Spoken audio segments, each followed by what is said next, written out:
K-pop demon hunters Haja Boy's breakfast meal and Huntrix meal have just dropped at McDonald's. They're calling this a battle for the fans. What do you say to that, Rumi? It's not a battle. So glad the Saja boys could take breakfast and give our meal the rest of the day. It is an honor to share. No, it's our honor. It is our larger honor. No, really. Stop. You can really feel the respect in this battle. Pick a meal to pick a side. Ba-da-ba-ba-ba. At participating McDonald's while supplies last. Refreshing wild cherry cola meets smooth cream. The treat you deserve. Pepsi Wild Cherry and Cream. Treat yourself. This show is part of the Head Stuff Podcast Network.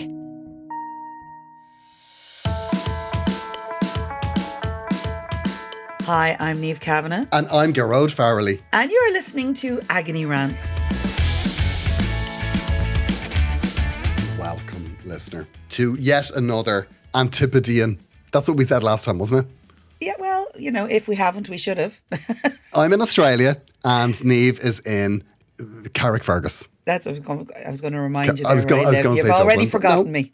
She's in Carrickfergus. We're beaming across the world through the miracle of technology, which I'm kind of sad exists because then I could have had some time off. But no, here we are in your ears. I just did a show tonight, Niamh, and to say, I mean, sometimes I record the shows and I listen back and I go, do you know what? You've got some attitude for somebody that works for an hour a day. To say I was hostile to that audience tonight. Well, thank you for bringing it into this space now. I really was. I can't, I only get off stage at 7. It's 7:39, and I get off stage at 7:00. And okay. I kicked their ass. It's like a typical festival audiences, you know, where it's kind of a bit like it's the end of the festival and everyone's seen loads of shows and it's like a 6:00 show in the evening, so everyone's a bit polite. And I'm just like, come on! Did you get Country Roads, the comedy equivalent of Country Roads out? Come on, people! I didn't give them an inch now. Yeah. I think they were terrified of me by the end. But it was fun. It was fun. You'll be more Ned Kelly over there by this rate. Yeah. Same legend. How have you been, Niamh? Tell me everything that's going on. Oh my gosh, I've been so busy. I've been busy doing not as exciting as you, and I've been much more polite about it, despite the fact that the fuel protests took me extra hours to get to Mallow to sing for some people down there. So, but it was, it's been really lovely. What were you singing now? Tell me everything.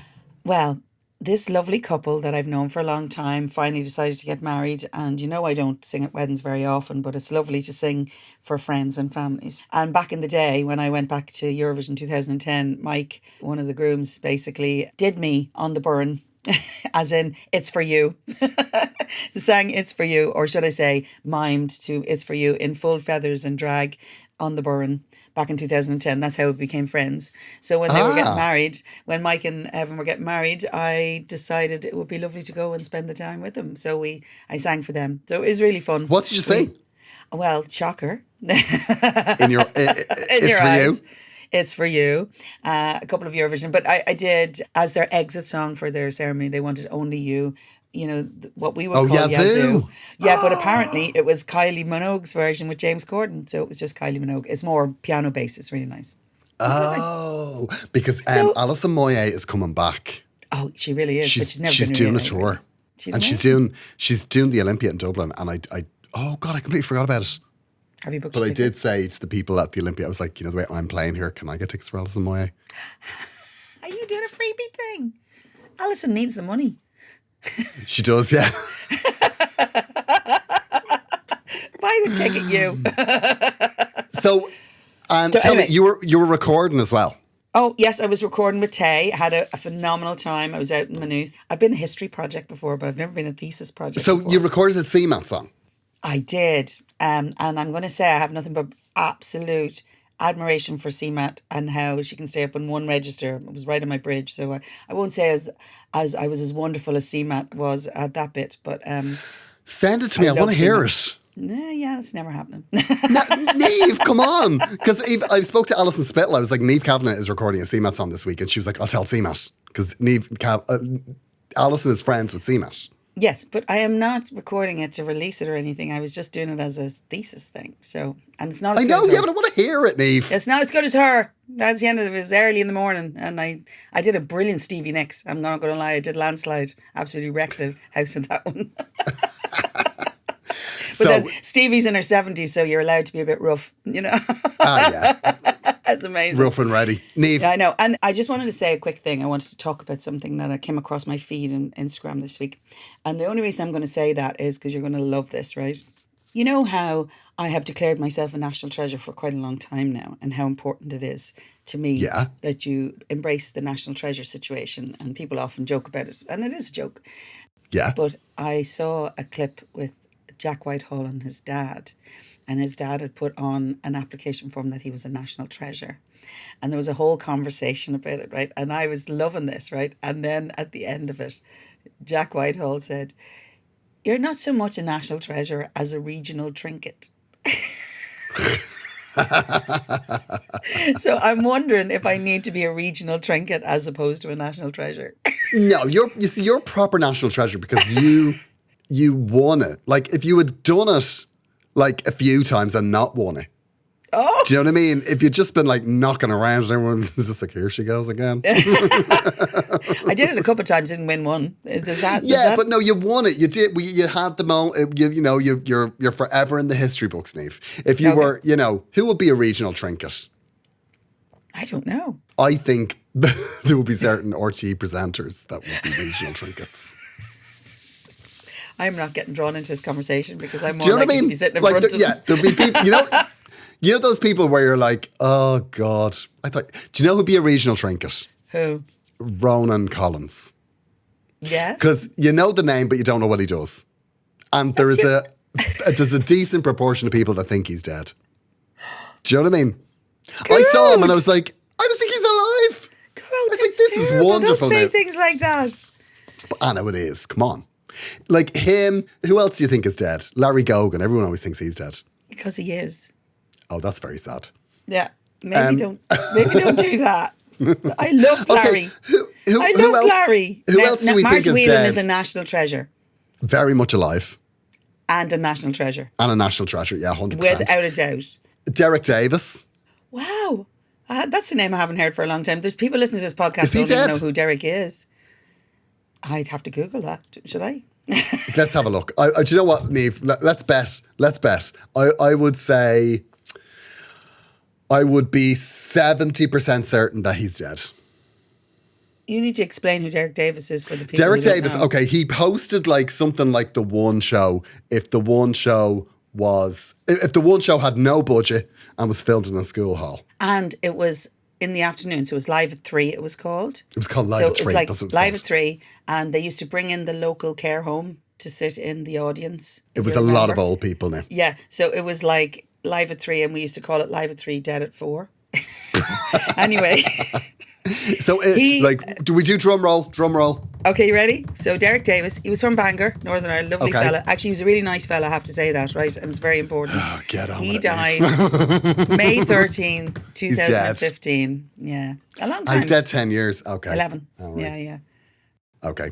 Maybe not as well known, you're right. But Marty Whelan is a national treasure, not because he's necessarily on television all the time, but he is naturally a fantastic person. You see, you're a national treasure when you are part of the fabric of the DNA of the country, Niamh. Lads, I'm not at that stage. No, you are. You are. If you're not there, who is? Do you know what I mean? So Gay Byrne probably would have been? Yes, 100%.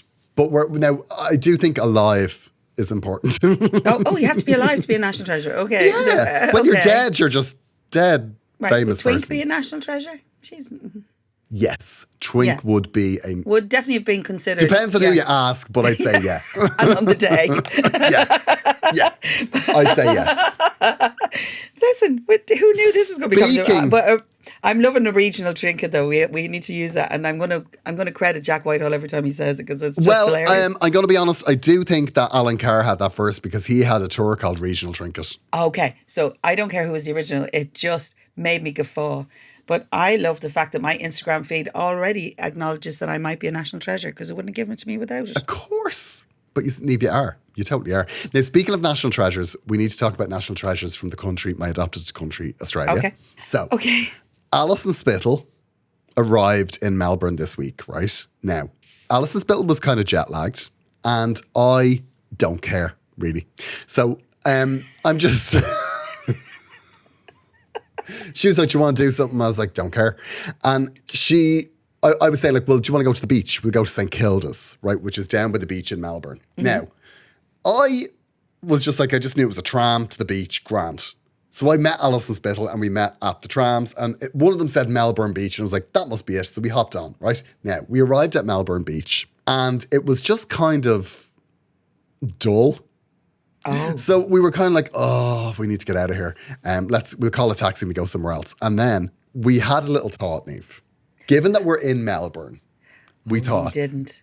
How far is Ramsey Street Did you from go? Neighbours, right? Oh my God.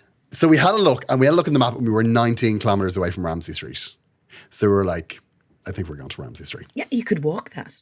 Yeah. Now, here's the thing, right? Neighbours is obviously finished. It's yeah. over. And it was on Amazon Prime, and then that's over. Now, Okay. I don't know. I just thought that it would be more celebrated than it was. But we arrived at, it's called Pin Oak Court, is the name of the road. We arrived, and it was just a housing estate. Like there wasn't even a Ramsey Street No blue sign. plaque. There was No blue plaque. not even a blue plaque. Yeah. There wasn't. I thought there might be a gift shop. I thought maybe you could go in, have a cup of coffee in Lassiter's. Do you know what I mean? Lassiter's. Hopefully see Paul. Well, the only way that we realised, because a lot of the houses have been renovated, like they've been redone. done up. Yeah. Like completely, the fronts completely changed. And it was Paul Robinson's house. We were like, I'm 90% certain now that that's Paul Robinson's house. Because do you remember when the twins started to live with Paul Robinson? They were originally in the witness protection program. And they were supposed to be just one person. But they kept changing clothes. And Hillary, who lived across the road, was like, why are they always changing clothes? It must be a house of ill repute. So I remember that scene from when I was a kid, and I was like, that's Paul Robinson's. Wow, you were front. more in depth in Neighbours than I ever was, I tell you. Anyway, we had a little wander, and then it just became really clear that it looked like we were casing the joint, basically. Or trespassing. Yeah. And we were like, let's take all the photographs because there's no question that the police are on the way. You nearly became an episode. Yeah, we were like, the police are going to skid up any second. And there was, do you know what's Do you interesting? think you're the only people who've ever done that, though? Well, I'd say we're the only people that have done it lately. Because to say there isn't a bit of self-respect on that road, like, I mean, there was old carpets in the front garden and everything. Like, it was like going to look for a tourist attraction in Clondalkin. Wow. That's what it was like. Wow. Like, you could tell that they were fancy houses, but it all just felt a bit run down. Did you feel it was a metaphor for your life? I just felt it made me feel a bit sad. I was like, this is a bit sad. And the only thing that is actually gorgeous about the place is there's lemon trees all around the cul-de-sac. Oh, lovely. Were Yeah, they and there there's, like, during the filming? massive- Do we remember? I think they were just trees. I don't think you saw the lemons, but the lemons were like the size of your fist. And we were going to take one. And then we were like, if somebody sees us taking a lemon off the tree now, we'll probably get killed. But then somebody sent me a message and said, did you notice that there's lemon trees all around? Because we took the lemons off the tree and a security guard came out and made us give them all back because apparently they used the lemons to sell lemonade to raise money or something. Now, I mean, I was like, that's a bit much now. There was 10 lemons. They don't raise a lot of money then. No, I don't think so. But apparently somebody said that when they used to do a tour there, there used to be a neighbours tour that would go there. They used to have a security guard that was always on duty because apparently people, backpackers used to shag in Harold's garden.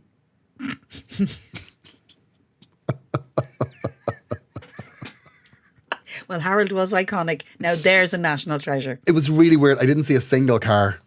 It was very strange, I have to say. It was like, I don't know. It was so weird. It would be like going to a warehouse and in the corner seeing the Statue of Liberty. That's what it felt like. Oh, like the Statue of Liberty? Yeah, it just felt, here's this thing that we all know and we all see, and it's just kind of sitting in the corner. It's like meh. Yeah. So we were there for, I'd say, all of 8 minutes. Wow. We were 90% certain we were on Ramsey Street. And then we called an Uber and we went, there was nowhere even to have something to eat. Like, we were like, where's Lassiter's? And, like, apparently it was a set. We went to Hungry Jack's, which is the Australian Burger King. Oh, amazing. That was it. That's what we did in our day off. Alison must have felt very wowed, because she was jet lagged, as you said, but she must have been really wowed with all the lovely things you'd lined up for her to do when she arrived. Yeah, I'm going to be honest, it wasn't a great first day. But But I you think what's looked really important happy. is... I saw the photo where you thought she died. I like that one. Yeah, she did. She passed away in the car because she just kept falling asleep at random times. Because that's the thing, the jet lag here is so... Oh, it's killer. Yeah. Insane. Oh my God. Do you know what the worst part is? I don't know if I told you about this before, is the hunger. I wake up at like 7 o'clock in the morning, but I'm hungry for my dinner. Oh, yeah. So your body's still out of sync. I'm yeah. waking up like craving pasta or chicken or like it's so insane. And then in the evening now when it's dinner time, like the idea of even having a burger or something out just kind of turns my stomach. I'm just like, oh God. You don't have to eat dinner at dinner time. Like, you can. Yeah, I'm having it in the morning. I'm having like chicken nice. and vegetables For for my breakfast. breakfast. Oh my Anyway. God, that's crazy. Anyway, that's not what we're here for. I mean, No, we're people not are here for that. They're not needing all our drivel. No, Niamh, what we are here for is to solve the problems of the listener. And thankfully, we have 2 listeners in dire need. Yep. This But we week. also have a follow-up. Oh, we've a follow-up. Have we?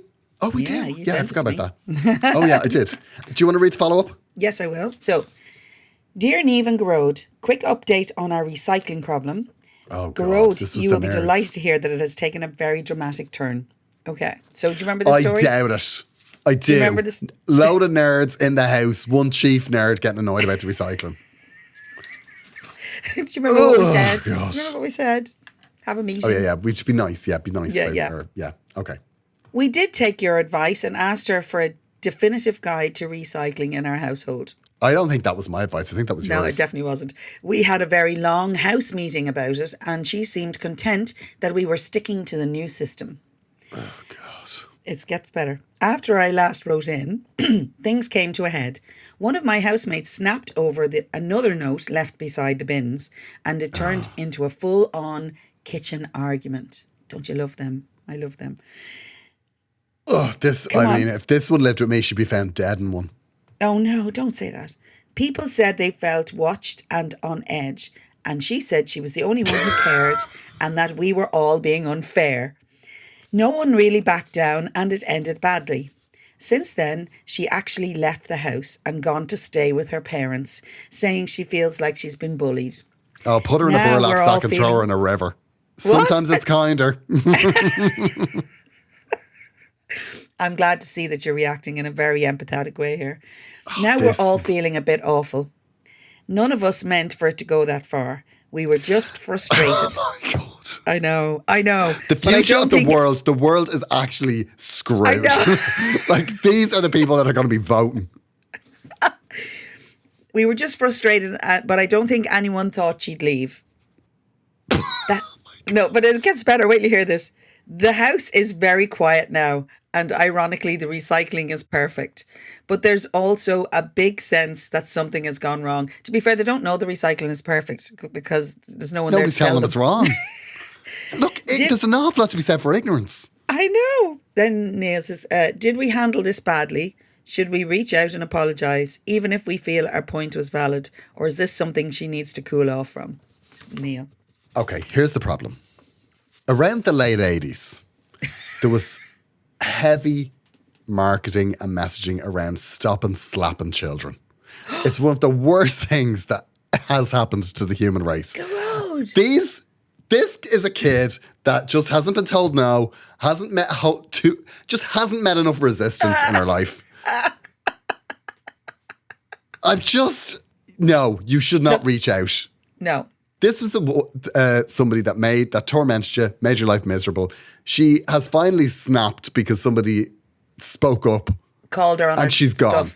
Yeah. She's been called on her bullshit. This is Yeah. beneficial to everybody. Yes, it is. It is. And she may grow, she may not. But the reality is it's not your job. It's not your job. If you feel bad about it, you can apologise. But I don't know what you're apologising for. Yeah, I wouldn't apologise. I'd send her an Easter egg. It's Or a past bar of Easter. chocolate. Or just Yeah. being like, listen, I know we're off on the wrong foot, but like, look, the endless notes. I'm sorry. Yeah. I'm not saying recycling's bad. I'm not saying What? recycling's bad, but I'm No. saying that her attitude, she'd a big attitude problem. Yeah. Maybe we enabled her, by giving her the big meeting. Maybe, if we hadn't made her CEO of recycling, maybe that might have been a better. Oh yeah, I mean, there's no question we made this worse, Niamh. I mean, it goes without saying. I can only apologise, Neil, for our role in this situation, but I wouldn't be sweating about it. No, look, if somebody, think there are words to describe people, but sometimes the best description you can give for somebody is a pain in the hole. I was nervous what you were going to say there, I'll be honest with you. Yeah. She was just like, oh, what now? Yeah, and to be honest, if it wasn't about this, it'd be about something else. I don't think 100%. I don't think this is about the recycling. I think it's about her need to be the way she is. And that's fine, but she needs to learn how to live in other spaces. I'd say, as you say, in her own house, she's been queen and allowed to do whatever she wants. And now suddenly she's in among other people who don't care what she wants. Yeah, and there's always that person that's like, I'm the only person taking this seriously. I'm just like, no, you're not. You're not the only person. Yeah, you maybe have some more knowledge that everyone else has, but you're kind of annoying. Yeah. A little bit lacking now on the social sides. That's the problem. Yeah, I just also will bear in mind that Gearoid is coming at this after being annoyed in a gig for an hour, so it's always a good. I think it was a very good show, but I was just like, I know. I come understand. on, guys, come on. You resent having to work that little bit extra to make that happen. I think the reason was I had a can of full fat Coke. Oh. And Who let you have that? There's a come down, Niamh. I will say Who that. let you have it? I can't. I just bought it. I was having a very devil may care. I want to bring up something really quick here now because I got into trouble with my friend who said listening to the podcast the last while I sound too needy because I keep telling you not to leave me. You do, Niamh. It's annoying. Huh? It's very annoying. Sorry. Whenever somebody gets needy like that, I'm always like, oh well, I have to go the opposite direction now. Do you want me to leave notes instead? I can do what that girl did. No. Leave a few notes. Okay, then stay. I never respond to neediness. Okay, well you stay in Australia. I don't care if you're here. See if that now works. you're talking. Now I want to come home.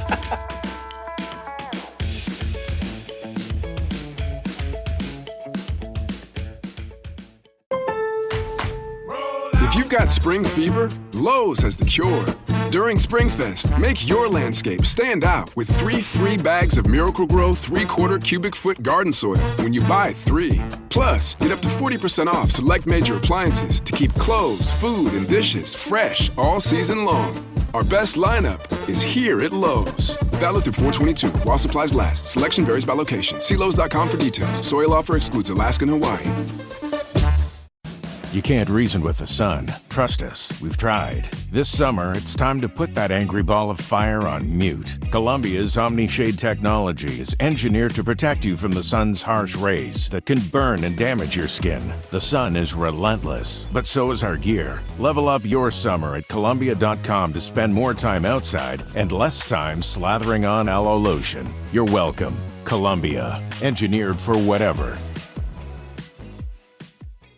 Dear Niamh and Gearoid. Oh, that's us. That's us. First of all, I absolutely love the show. You both managed to be hilarious and he even went so far as to put the "and" in italics. Genuinely thoughtful. Well, now, Niamh is thoughtful. You are which too. Is a rare combination. It's one of my weekly must listens. I've also got tickets to Gearoid's show at the Cork Opera House this September. Thank you. Class. Yeah, Cork Opera House this September. 26th of September, I think. I'll be back from Edinburgh. I'll have had a rest, hopefully. Yeah, come in. It's going to be fun. For the love of God. I just know it's going to be brilliant. Well, who knows? I'm writing in because I'm still cringing about something that happened at a wedding recently, and I don't know if I'm overreacting or if my friend crossed a line. Ooh. I have high hopes for this. When a letter starts like this, I think it's fair to say we are 100% certain that your friend did cross a line. Oh, without a doubt. No question. We're here to find out what that is. Let's find the line. Okay. I was a guest at a mutual friend's wedding and I brought along one of my closest friends as my +1. I was really excited for them to meet everybody and be part of the day, but things didn't go quite as I'd hoped. From early on, they seemed to treat the wedding more like a big night out than, well, a wedding. This is going to be They messy. drank a bit too much during the reception. Got noticeably louder as the evening went on. Oh my God. Oh my God. I do that. When I get drunk, I talk really loud. Yeah. Oh, okay. And I also do that. I also whisper like that.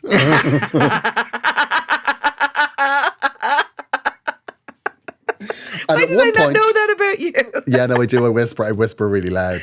It's like, do you see her standing next to you? She's a real bitch. They drank too much during the reception, got noticeably louder as the evening went on, and at one point, interrupted the speeches with a joke that didn't really land. I was mortified. Oh, God. Oh, dear. Do you know what? The one place you have to be so careful of comedy is a wedding. Oh, yeah. Comedy at a wedding, like shouting a heckle or even jokes within like a best man speech or something, you'll find there's as many people hate them as love them. Oh, yeah. No, definitely. But to be fair, not every best man is a comedian. No matter, even if a comedian has written it for you. It's all about the delivery. Even a comedian. I know. I'm telling you, you it's have the to read hardest the gig room. you'll do. It's very hard to read the room. But what really tipped it over for me was later in the evening. During the first dance, they started trying to get people onto the dance floor in a really over-the-top way. Cheering, shouting, and kind of pulling focus from the couple. Oh, God. Oh, dear. Oh, that's...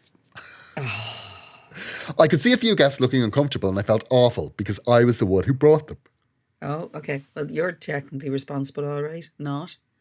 See, you know the scene. So like husband, wife dancing together and then drunk friend going, come on, everybody, come on. Worse again, drunk friend that they don't know. Oh, yeah. It's so embarrassing. Some randomer. The bride and groom didn't say anything to me directly, but I can't shake the feeling that my friend's behaviour might have taken away from their day, even if only a little. Now, chill the head. Yeah. Now I feel stuck. The friend is normally great fun and I know they didn't mean any harm. But I also feel embarrassed and a bit resentful. Part of me wants to bring it up, but I don't want to seem uptight or ruin the friendship over one night. Are you going to? Should I say something to them about how they acted or just let it go and hopefully it doesn't happen again? This is really playing my mind and so I'm looking forward to hearing what you think. That's from Dane. Now, I think...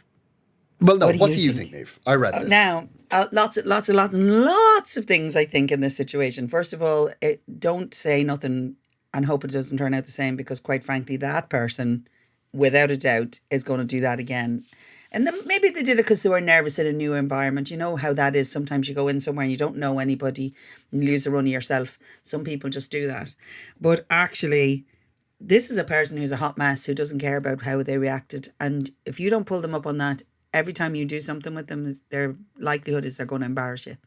You know, that's what I think. I think if you're addressing it with them, you could bring it up in a jokey sort of way. Just go, come here. You do remember that you were like dragging people onto the dance floor during the first dance. You were some state man. Yeah. I think you can let them know in a way that's kind of like, you were gassed. Do you know you did this?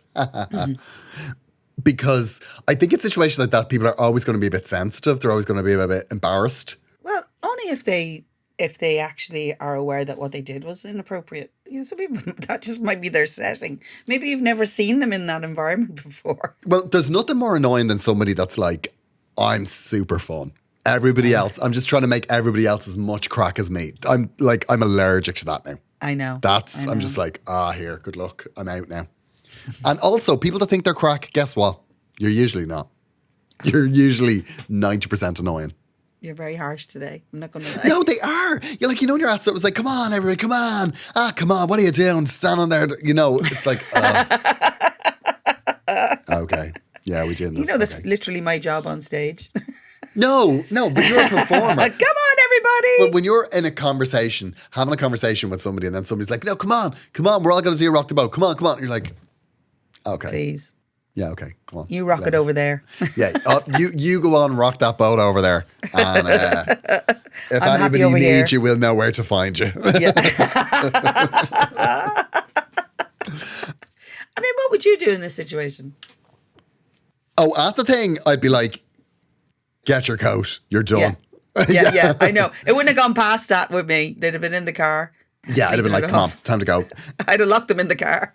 No, what I would do is I wouldn't, like some people are just, they get on it a bit more. And I think if you just go, listen. Enough now. You did this and you slag them about it. But if they know you and you're slagging them over that, they get the message. Yeah. Very true. Do you know what I mean? You don't have to make it a big deal. And actually, don't overly worry about that wedding. You know, the people at the wedding, they'll get over it. Do you know and what? they'll talk about it maybe. I was the plus one on a wedding, and I was a disgrace. Oh. Do you know what I did? I'll never What did you forget this do? as long. Don't as tell me I- you snogged the groom. I'll kill you. Oh my God! If only that was all I did. So. Oh my God! What did you do? So you know the way you have like there's like the pre-drinks to the reception. Oh yeah. Yeah, we were at that. While you're waiting for dinner. Yeah. So it was all very nice. And then I saw the bride and groom briefly. Like I was a friend of somebody and I was like, did you know many people in the room? Like, I didn't really know many people in the room at all, no. And I said to the bride and groom, oh, congratulations, whatever. And I was like, oh, I'll get you a drink. What do you want to drink? And they were like, oh, well, we can't, we've got to walk in. And I was like, well, I can buy you a drink and leave it down for you. And they were like, oh, that'd be brilliant. Thanks very much, right? So she wanted like a gin and tonic and he wanted a pint of Guinness. And, oh God, my God, I can actually feel the hair rising in the back of my neck when I even talk about this. What did you do? So he wanted a pint of Guinness and I got the 2 drinks and I put the gin and tonic down and then I put the pint of Guinness down, not realising that there was a join between the 2 tables, right? I just couldn't see it because it was a white cloth. And I put the pint of Guinness down on the join and it literally on the good table? fell over on the top table. On the top table. Oh shit. And literally the Guinness poured all over her, right? And I went, all over holy her? shit. No, all over the top table. Like they weren't sitting at it yet. Everyone was just going into the room. And I was like, oh my God. And then they went, ladies and gentlemen, please be upstanding for the bride and groom. And they walked in and the top table was covered in a pint of Guinness. Oh my God.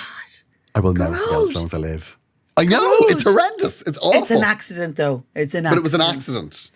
And oh my God, it was so embarrassing. Oh my God, I can actually feel myself boiling even just thinking about it. And what happened? That was about 10 years ago. It was more than 10 years ago. Well, they just stood there and then like the waiters all come out and they start teeing and like patting the table and then they stripped the tablecloth off the table. It was just, and this all happened with the bride and groom standing there and it was just like, oh well. I'm mortified. Well, I think that's definitely get your coat and leave. You've no business there anymore. So what I'm saying is, Dane, that some people just bad things just happen to them. Okay? I know. So maybe a gentle ribbing, although I've never had any gentle ribbing from about that. It's always been a sore. Anywho. Do you know what though? I love that you owned up to it and that you probably apologised for it. Oh, there was no owning up to it. Like, I mean, it literally happened in front of the whole room. Like, I walked across the dance floor to put the drinks down and then destroyed the top table. Oh my God. I don't know what to say about that. That's like crazy. Yeah. Horrendous. Oh my God. I know it's worrying. I'm not going to lie. It is worrying. But I'll be honest with you, Dane, don't be sweating about it. Just make sure that they know that it's unacceptable and don't bring them to any more weddings. Don't bring them to any more weddings. And if you want, you can say it to the bride and groom. If you're friends with them, just go, listen, I'm so sorry. He was just a bit on it. And Yeah, definitely. But this is one of those situations that I will say this to you, right? You are probably thinking about this way more than anyone else is. Oh yeah, for sure. So let yourself off the hook. And actually, you probably saved them from maybe an auntie who would have made more of a fool of themselves, you know, because there's always some auntie or uncle who gets really pissed and does something crazy. Yeah. So you might have. You do make an excellent point, actually, because sometimes people don't realise how annoying that is. But to see somebody doing it and everyone's reaction, and then there's no shade on the family. Yeah. I mean, you probably gave them the best gift they could have had. It's not ideal, but you know. Not what you thought was going to happen, but you know, it's okay. It's not the defence you should offer, but I would say just forget it. Move on. Yeah, and to be fair, we all love telling those stories after the wedding. Not the wasn't our dress lovely. We always like to talk about the complete hot mess that was doing. Yeah, you always want. Yeah, did you see that bollocks? Yeah, yeah, they're the stories you like. Niamh, we've a second problem. Can you read us that, please? We do. Dear Niamh and Gearoid, first of all, I just have to say how much I'm loving Niamh on Dancing with the Stars. Have we had this for a while then? I mean, I think this might have been sitting in, for a little while. Okay. All I'm going to say, Stephen, is I hope to God this is not, life-threatening. Yeah. If you're behind. Hope this wasn't If urgent you're only to catching resolve. up on Dancing with the Stars, week 7, we have some. Stop it. Don't spoil it. Don't spoil it. Let them love me. What was the one you went out on, Niamh?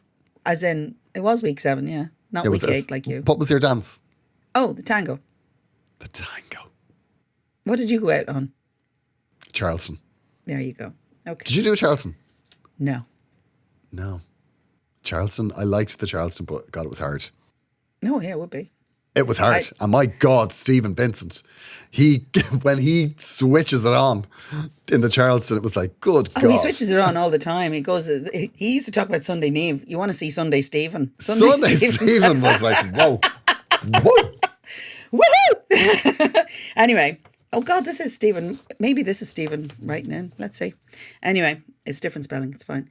No, Okay, he wouldn't she's have said been- I loved Niamh on Dancing with the Stars. Yeah, I know. He was, What are you saying? I'm exhausted by Niamh on Dancing with the Stars. Please get her out. Anyway, she's, if only for my own mental health. Anyway, here we Yeah. go. She's been absolutely brilliant to watch. And as always, I adore the podcast. You both have me laughing out loud 1 minute and genuinely reflecting on my life the next. Don't do too and much your of life that. choices, maybe. It's become a bit of a ritual for me. I'm writing in about a friendship that's starting to leave me a bit invisible. Oh. Right. Stephen, I'm already loving you. Okay. I have a close friend who I've known for years, and in many ways they're great, funny, outgoing, and always full of stories. The problem is, almost every conversation we have ends up being about them. Oh. If we meet for coffee, now I don't want any conversation from you, Gearoid, about me in this situation, right? Okay. I listen to your stories. If we meet for coffee, I ask how they are and off they go for ages about work, their dating life, their family drama. I do listen and I care, but I've noticed that when I try to share something about my own life, it either gets brushed over quickly or somehow redirected back to them. Sometimes it's subtle, like I'll mention something important that's happened to me and they'll respond with, "Oh, that reminds me of when I..." Won the And Eurovision. suddenly...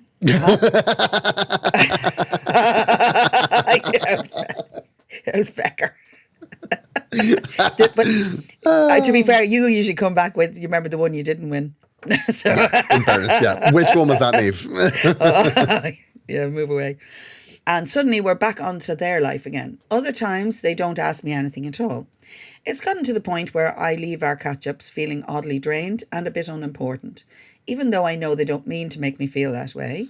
I don't think they're a bad friend. I just don't think they realise they're doing it. Okay. I'm torn because it feels like such an awkward thing to bring up. You talk about yourself too much, sounds harsh, and I don't want to hurt them or make things weird. But at the same time, I don't want to keep feeling like I'm just there to listen. Unless you're charging them. You could charge them for therapy. That would be good. Is this something I should address directly? And if so, how do I do it without sounding accusatory? I don't know if this is actually a problem or if it is something that can be fixed. But since I have noticed it, it has been really playing on my mind. Thanks so much for laughs. I feel like you are my Monday morning friends. Stephen. Oh, Stephen, that's like... That's a tough one. It is a tough one, right? But, I mean, I sometimes think my relationship with a lot of my friends is I prefer to listen. Do you know what I mean? I would agree. You tend to like listening, but I always think you're doing it for content. Potentially. No, but I like when I meet friends, I'm kind of like, I'm more interested in what's going on in their life than telling them what's going on in mine. Yeah, I feel a bit like that too. I am always desperate to hear how people are doing. But at the same time, you know, it's hard not to talk about what you're doing because it's a two-way thing. But do you not find some relationships, they're based, you kind of get this kind of habit in, this rhythm in, and sometimes it is about, you know, how you are with them. So some friendships will be about them helping you rather than the other way around, or, you know, that can happen, but it doesn't mean you have to like it or live it forever. What you can do is, I think what you need to do is, like, a conversation's a conversation, and the fact that you're in it, you're 50% part of it. So, like, if somebody is talking about themselves, it's because you are allowing it, giving them the floor, and allowing them. Like, if you're not actively engaging in the conversation, No, I true. think. Yeah, you know, yeah. like sometimes, like when me and Niamh would be talking, you know, she would tell me all about something, but it's because I'm just gone, like, what do I have to do later? And Yeah, he's usually making some sort of laundry list. It's a safe space because I know she can fill time. She can just keep talking and I can just keep thinking.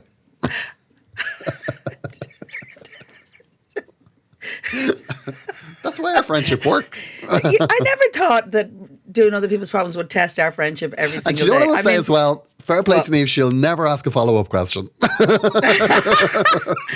not true. I never have to answer.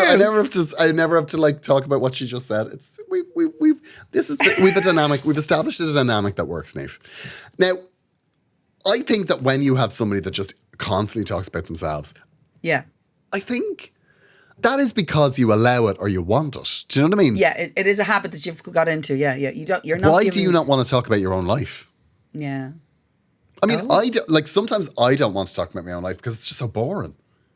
Because like it's not boring to other people, though. You know, it's not. Yeah, but because it's like when you're on tour, it's the same. Yeah, yeah. Do you know what I mean? It's literally the same. It's over and over again. It's just like over again. Whereas you're in like Australia. Unless something happens, do you know what I mean? Yeah. No, but unless something like, you know, somebody fell in the venue or someone, do you know what I mean? Like the past 6 months, it's like, it's just the same over and over again. So I'm just like, oh God, anybody tell me something that's going on with you. Going into spaces, and I love it because I work with a lot of young people. So you kind of go in and there's young people like runners and stuff around the place, and they're phenomenal, right? And you're going, give me news. You must have news. You have young people out in the world. I'm basically doing my work and then going home and doing washing. Do you know what I mean? I want real news. Paul and I don't have drama. You know, the biggest drama we have is who's going to sit in the seat. The good seat for watching the TV. That's the biggest drama. Yeah. And like sometimes when I go down to the venue, like, because I've been here for a couple of weeks, and sometimes I go down and I go, testing 1, 2 on the mic, and I go, oh my God, that's the first time I've heard my voice today. It's literally the first thing I've said. Wow.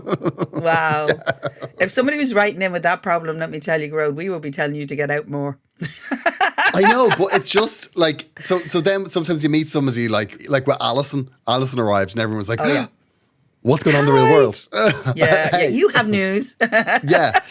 And then also sometimes I meet friends that like just their job is interesting or something, or you're just like haven't seen them in ages. And you're like, oh, tell me everything. I know. But I think what's happening here is Stephen doesn't feel seen. And you don't want to become somebody's therapist. That's not a thing. Although I love when people tell me stuff. I have a tell me face despite the fact that I will tell you lots. But I love when people tell me because I'm genuinely interested in people. Yeah, totally. Yeah, but I think, and you're probably coming from there, Stephen, but the thing is, it is a two-way street. You need to go, listen, just, what I think works really well for me when people do that to me is, and I hate doing this because basically Gearoid is going to know I do it to him. So basically, what I do, look at his face, he's already raging. No, the thing is, anybody's listening is going to know I do it. Basically what happens is I let them say what they need to say. I have the moment, I let it pass, and then I go, anyway, and move into the next thing. And that could be like 3 members of my family died. Yeah. And Niamh go, anyway.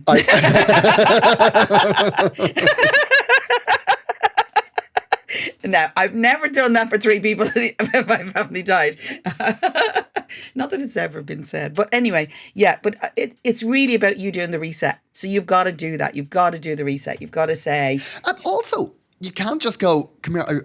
Oh God, like things are shit at the moment. Do you know what? I really need to get this out. Yeah. Or just not see them.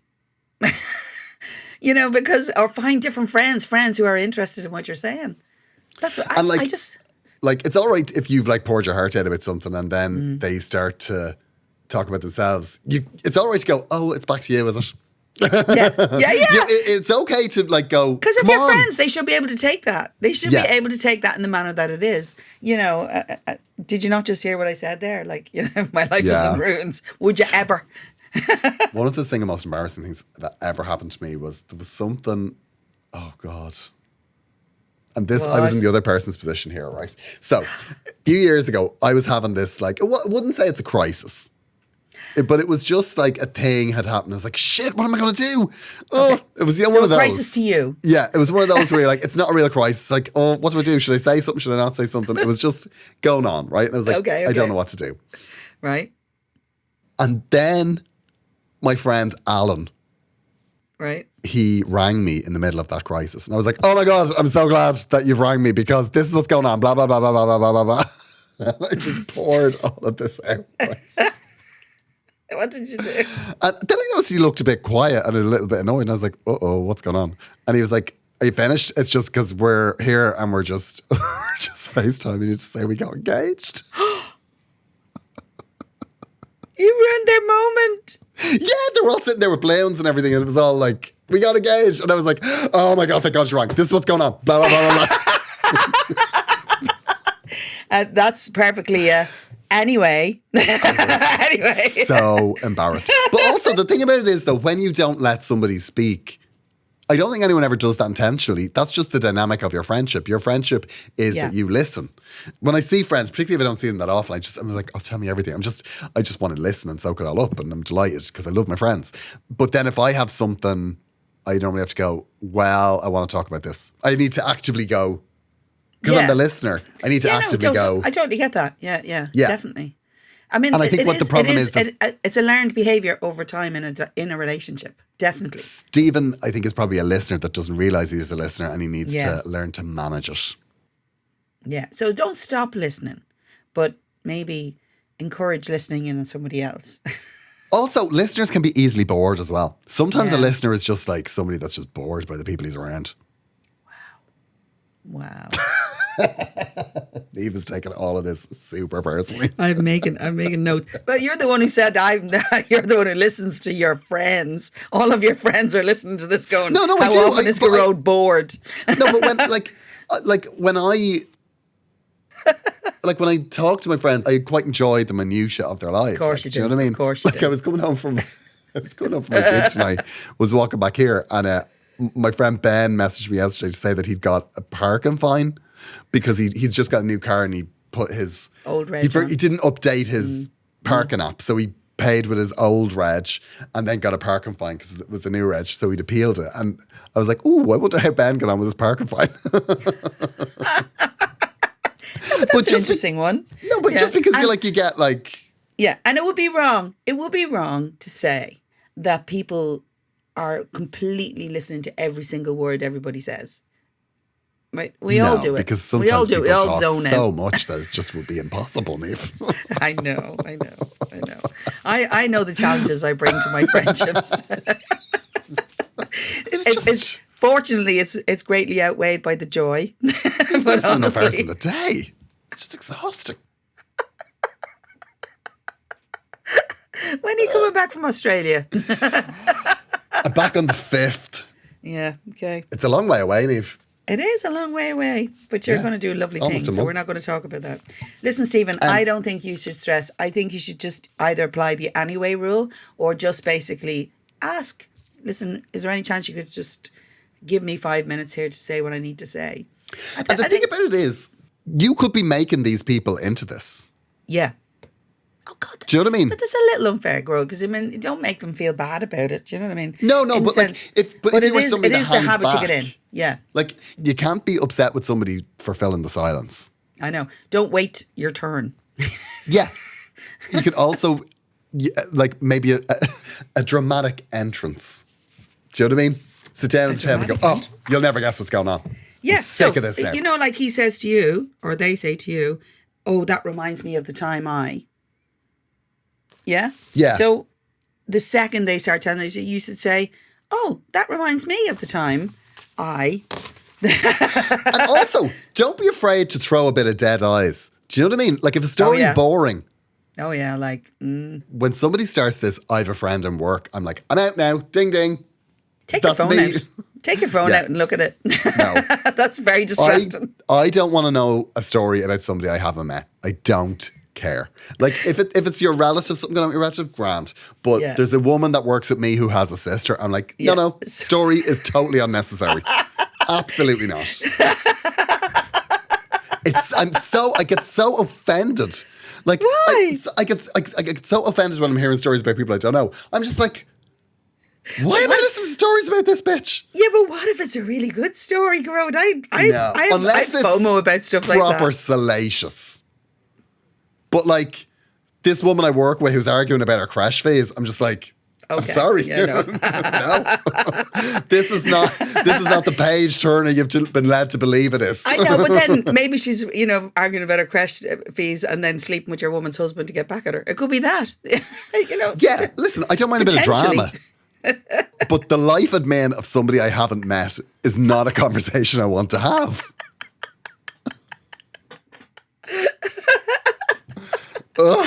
Yeah, get better stories, people. Okay. Well, listen, Stephen, we hope you resolve this. And actually, I hope you have a better chance of finding out your friendship is real than Gearoid and I just did there. Well, what to do is pull the space in your conversation. Yeah. If you're not getting what you want, you can also do the whole, like, come here, I just need to get this off my chest. There's something going on that's driving me insane. Because you are probably a little bit unpracticed with sharing. Yeah, no, it's really important to kind of do it. Yeah. And also the fact that you've noticed it, what that means is you will start to resent it. Yes, you will. And we don't want that. We definitely don't want that. Well, I hope that works out well, Stephen. It's been wonderful to chat to you all the way from Australia. I know. And I'm not going to be needy and say I need you home because I'm going to Athens soon, so I'll not think another thought of it. Yeah, I'm not sure I want to come home. Yeah, it's very far, Niamh. Don't then. Exactly. It's like, I feel like I'm getting on here. Do you know what I mean? Yeah. I've got people I see. The maintenance man on the lift, we get on very well, Niamh. Oh, that's nice. Yeah, he What's his name? Niamh, I don't. Okay, not that well extraneous detail. All I know is that he picked he was painting a place today and he picked the wrong paint from the storeroom. See, this is a classic example of the life admin of somebody you've never met. You're listening to the story. Cheer how frustrating this is. Let this be a lesson to everybody. Yeah, but that's only the length of a lift journey, to be fair. Yeah. Go on anyway. Niamh, firstly, before we go, we have to tell the listener, please do subscribe to Headstuff Plus, headstuffpodcast.com. Yes, please. Your donation helps keep the show on the road.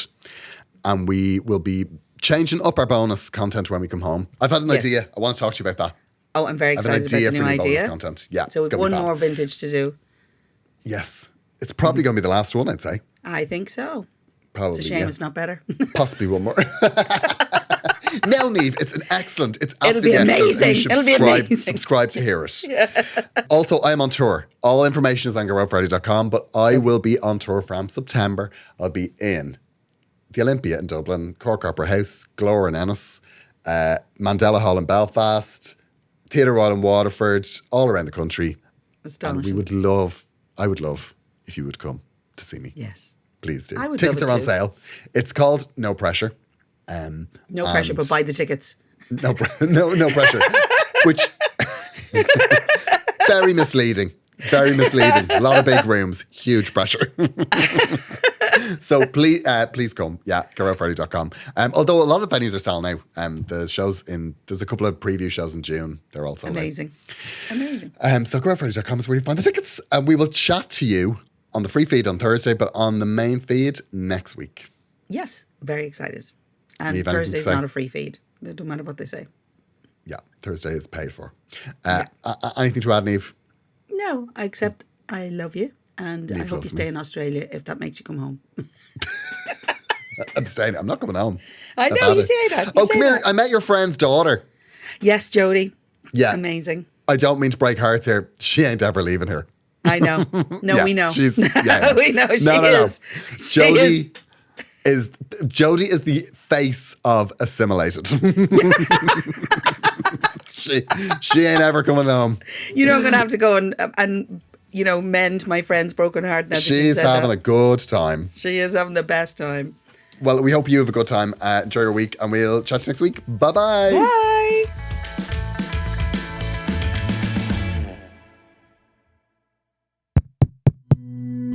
This show is part of the Headstuff Podcast Network, a hub for the creative and the curious.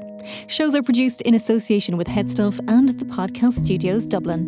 Find out more or become a member at headstuffpodcasts.com. The right window treatments change everything: your sleep, your privacy, the way every room looks and feels. At Blinds.com, we've spent 30 years making it surprisingly simple to get exactly what your home needs. We've covered over 25 million windows and have 50,000 five-star reviews to prove we deliver. Whether you DIY it or want a pro to handle everything from measure to install, we have you covered. Real design professionals, free samples, zero pressure. Right now, get up to 50% off with minimum purchase, plus get a free professional measure at Blinds.com. Rules and restrictions apply.